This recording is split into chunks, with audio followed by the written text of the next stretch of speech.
Well, victims of sex abuse by priests and other creditors went to court today to try to get the Archdiocese of New Orleans bankruptcy case thrown out. Now, they say the church has plenty of money and is acting, quote, in bad faith. Now, the arguments come one day after our David Hammer investigation, Losing Faith, exposed a 64th locally ordained priest added to a list of credibly accused clergy. Here's David with that update. In an Eyewitness News Times-Picayune exclusive Wednesday, Archbishop Greg Aymond named Brian Highfill to his list of priests credibly accused of sexual abuse. He's the 64th priest or deacon added to the list, first released in November 2018. Aymond announced the move after our investigation uncovered abuse claims filed against Highfill over almost 2 decades.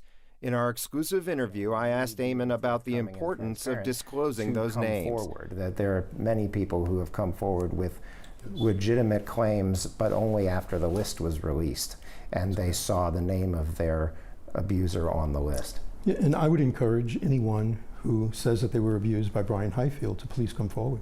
But while Aymond encourages more victims to come forward, the Archdiocese has asked a bankruptcy judge to set a bar date, a deadline for abuse victims to file any new claims against the church. Yeah, there is no connection. That's coincidental.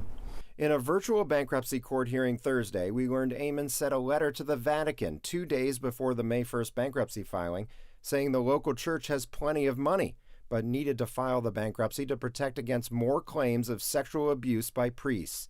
Does the Archdiocese raise funds from donors to pay these abuse claims? No.